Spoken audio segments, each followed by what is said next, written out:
Hello everyone. हम लोग पढ़ा रहे थे चैप्टर जेनेटिक्स। जेनेटिक्स में पिछले क्लास में हमने जो पढ़ा था उसका थोड़ा सा पार्ट रिकॉल कर लेते हैं, जिसमें हमने पढ़ा था लॉ ऑफ डोमिनेंस। ये होमोजाइगस था, होमोजाइगस टॉल, होमोजाइगस ड्वार्फ, और दोनों के जीन्स जो है वो सेपरेट हो जाते हैं और फिर ये दोनों के दोनों आपस में फ्यूज कर जाते हैं। इसे कहते हैं फ्यूजन ऑफ गैमेट्स, और ये दोनों बनाते हैं हेटेरोजाइगस फॉर्म्स। और ये सारे के सारे इन सब में देखिए तो कैपिटल टी डोमिनेंट है, यानी कि टॉलनेस एक फैक्टर है जिसके कारण ये सारे के सारे जो भी आएंगे ऑफ स्प्रिंग्स ये सारे टॉल वेराइटीज के आएंगे। इसीलिए हम इसे कहते हैं हेटेरोजाइगस टॉल। ये इसी कंडीशन में था, हमने इसे बता दिया था, इसे रिकॉल बता दिया है। और ये जो आया जनरेशन ये सारे के सारे F1 जनरेशन कहलाएंगे, यानी कि first filial generation. First filial generation. तो आपसे एक क्वेश्चन पूछा जाएगा कि why law of dominance is so called, ऐसा लॉ ऑफ डोमिनेंस क्यों कहलाता है। तो इसका सीधे सीधी एक आंसर है कि इसमें चाहे टॉल आया चाहे ड्वार्फ आया, दोनों के क्रॉसिंग से हमको जब भी रिजल्ट आया, इसका रिजल्टेंट आया, इसमें सारे के सारे टॉल वेराइटीज आए, इसमें एक भी ड्वार्फ नहीं आएगा, एक भी नहीं। तो इसमें क्या हुआ, ये जो ड्वार्फ वेराइटी थी जो रिसेसिव थी, इसको इस जीन ने फुल्ली सप्रेस कर दिया, यानी दबा दिया, इसको उभरने ही नहीं दिया। इसी कारण इसको कहते हैं लॉ ऑफ डोमिनेंस। मतलब इसने इसको फुल्ली सप्रेस कर दिया, या ये कहें जो टीटी है यानी होमोजाइगस टॉल, ये डोमिनेंट वेराइटी है और इसमें हमें एक भी रिसेसिव वेराइटी नहीं आई।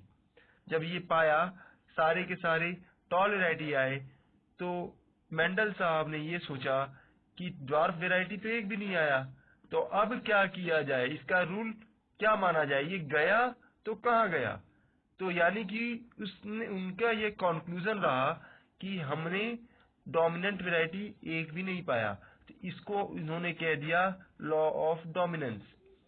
इसके बाद जो सेकेंड लॉ था जो था law of segregation of gametes.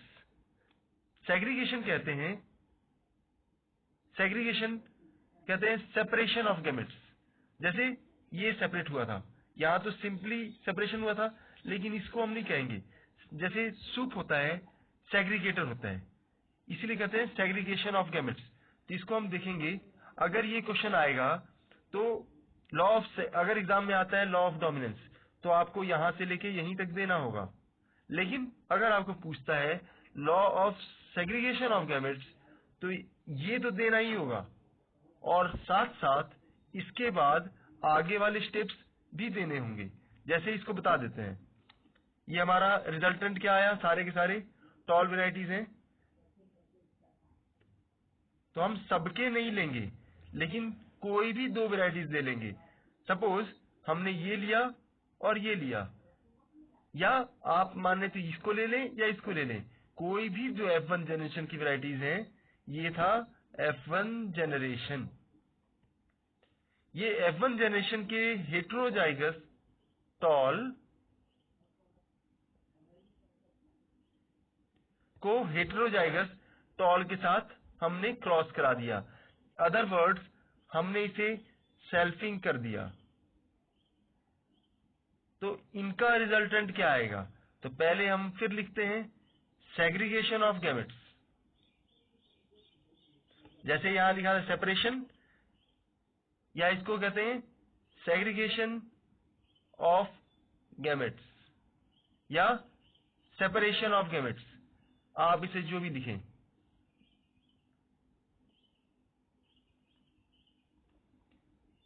अब इसको लिखेंगे capital T small T, capital T small T. अब फिर ये दोनों के दोनों फ्यूज करेंगे, इसलिए इस स्टेप के सामने लिखेंगे फ्यूजन ऑफ गैमेट्स। और ये जो है इसे कहेंगे फैक्टर, जिसे आज के जमाने में कहते हैं जीन। फ्यूजन ऑफ गैमेट्स, इसे जीन एग्जाम में नहीं लिखना है, इसे जब भी लिखना है फैक्टर लिखना है। इन दोनों का रिजल्टेंट ये टी कैपिटल और ये स्मॉल कैपिटल टी दोनों बन गए कैपिटल टी। इसका जब इसके साथ फ्यूजन होगा तो ये बनेगा कैपिटल टी स्मॉल टी। इसको फ्यूज कराएंगे इनके साथ तो कैपिटल टी स्मॉल टी। फिर अगेन ये दोनों जब हम लेंगे तो इसका रिजल्टेंट आएगा स्मॉल टी। अब इसमें आप गौर कीजिए तो इसमें ये जो आएगा होमोजाइगस टॉल आएगा, होमोजाइगस टॉल। ये दोनों आ जाएगा हेटेरोजाइगस टॉल।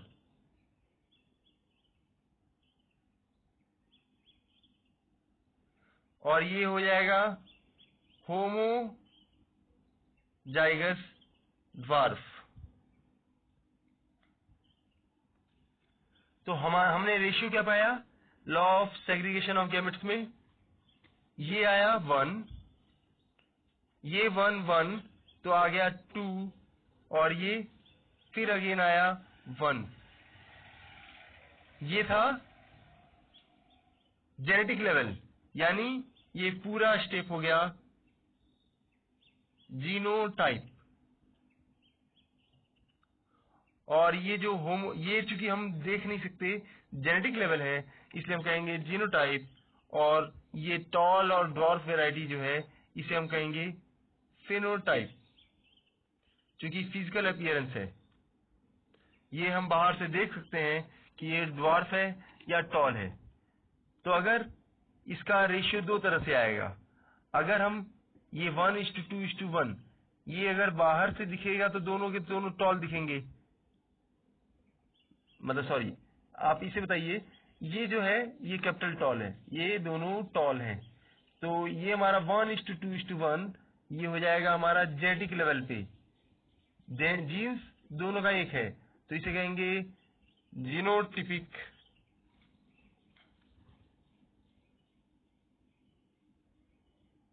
रेशियो। तो जब एग्जाम में आएगा जीनोटिपिक रेशियो बताइए तो इसका होगा 1:2:1। लेकिन अगर आता है एग्जाम में फेनोटिपिक रेशियो तो इसका होगा ये सारे के सारे दोनों हैं, ये दोनों हो गए टॉल, चाहे वो हेटेरोजाइगस है या होमोजाइगस है, हमको तो वो दोनों टॉल ही दिखेंगे। तो ये जो टॉल दिखेगा और ये दिखेगा ड्वार्फ। तो फेनोटिपिक रेशियो इसका आंसर हो जाएगा 3:1। 2 + 1 ये हो गया 3:1। मीन्स ये जेनेटिक लेवल में T capital T small T जो है ये दोनों हेटेरोजाइगस टॉल है, लेकिन बाहर में ये जो है होमोजाइगस टॉल है। इन दोनों को मिला के है तो दोनों टॉल ही, एक प्योर होमोजाइगस है एक हेटेरोजाइगस, तो दोनों को मिला के हमने 3 कर दिया। और होमोजाइगस ड्वार्फ ये आएगा 1। एक चीज और देखने वाली है कि जब भी स्मॉल टी दोनों एक साथ आएगा, दोनों स्मॉल टी, या कभी भी जो अल्फाबेट में स्मॉल होगा वो कभी भी अपना प्रॉपर्टी फुल्ली डिटरमाइन नहीं करेगा डोमिनेंट वैरायटी का। ये जब भी होगा ये रिसेसिव वाला आएगा। और तो ये हो गया ये डोमिनेंट वैरायटी और ये रिसेसिव। तो 3:1, 3 क्या हो गया टॉल और ये हो गया ड्वार्फ। तो इस तरह से हमारा ये हो गया। अब इसको हम और अच्छा से देख लेते हैं। जो हमने नोट्स देखा था law of segregation of gametes, तो इसमें पहला स्टेप जो आपको बताए थे, ये वाला तो रहेगा ही रहेगा, ये प्लस ये, तो इसको हमने यहाँ 4 नहीं दिखा के हमने केवल 2 दिखा दिया, एक, और फिर इसकी जो आपस में क्रॉसिंग हुई इसे हमने कह दिया सेल्फिंग ऑफ F1 जनरेशन, और इसमें सेग्रीगेशन ऑफ गैमेट्स अलग अलग कर दिए, ये दोनों अलग कर दिए, इनको हमने कर दिया फ्यूजन ऑफ गैमेट्स, और ये बन गया capital T small t capital T, और इस तरह से ये तीनों, फिर टॉल आ गया और ये ड्वार्फ आ गया 3:1, और अगर ये फिनोटाइपिक रेशियो होगा टॉल इंटू ड्वार्फ, तो हमारा ये टॉपिक हो गया मोनोहाइब्रिड क्रॉस। कभी कभी इस पॉइंट को हम ऐसे डिस्कस न करके बहुत सारी जगह शॉर्ट में देते हैं, ये पुनेट स्क्वायर। पुनेट नाम के एक साइंटिस्ट ने मिलकर बनाया था, जिसने कहा कि बॉक्स लाइक अपीयरेंस में बनाना पड़ेगा, या तो आप इस तरह से बनाएं या ये पूरा बनाएं। तो अगर ये पुनेट स्क्वायर बनाएंगे तो जैसे इसे मेल और फीमेल वाला बनाए थे, एक साइड ये वाला मेल, एक साइड फीमेल, तो आपने इसमें कहा एक जीन ये होगा और एक जीन ये होगा, जैसे ये जीन, तो दोनों को जोड़ दिया, और यहाँ तो दोनों की जो क्रॉसिंग होगी मल्टीपल वाला, ये कैपिटल T और कैपिटल T स्मॉल t, फिर यहाँ कैपिटल T स्मॉल t, बस यही हो गया। और आपको कोई देखना हो देख लीजिएगा। फिर हम नेक्स्ट क्लास में हम देखेंगे third point, law of segregation of, इसमें हम एक चीज और बता देते हैं, ये इसमें क्यों कहा गया law of segregation of gametes.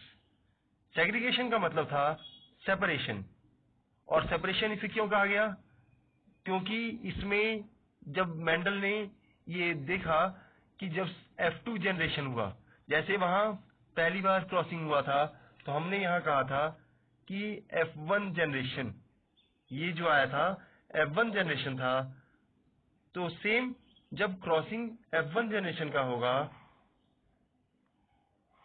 दो वेराइटीज के F1 जनरेशन को, एक F1 जनरेशन, ये F1 जनरेशन या सेल्फिंग, तो इस दोनों का रिजल्टेंट जो आएगा इसे हम कहेंगे F2 generation. F2 means second filial generation. तो हमारा ये आ गया F2 जनरेशन, यानी कि मोनोहाइब्रिड क्रॉस। और इसी को कह देंगे ये मोनोहाइब्रिड क्रॉस क्यों होगा, क्योंकि हमारा एक ही कैरेक्टर लिया गया, यहाँ टॉल को ही लिया गया था, टॉल के बाद हमने दूसरा कोई वैरायटी नहीं लिया, इसमें कोई कलर दूसरा नहीं लिया, ना रेड लिया ना येलो लिया, कोई भी नहीं लिया, यहाँ पे केवल टॉल और ड्वार्फ में था, इसीलिए इसे कहेंगे मोनोहाइब्रिड क्रॉस। तो हमारा ये वाला जो टॉपिक है ये आ गया लॉ ऑफ डोमिनेंस, यहाँ से यहाँ तक, और फिर इनको क्रॉस करके यहाँ से यहाँ तक बना दिए, ये हो गया F2 जनरेशन। That's all. अगर आपको फिर दिक्कत हो फिर पूछिएगा। Thank you.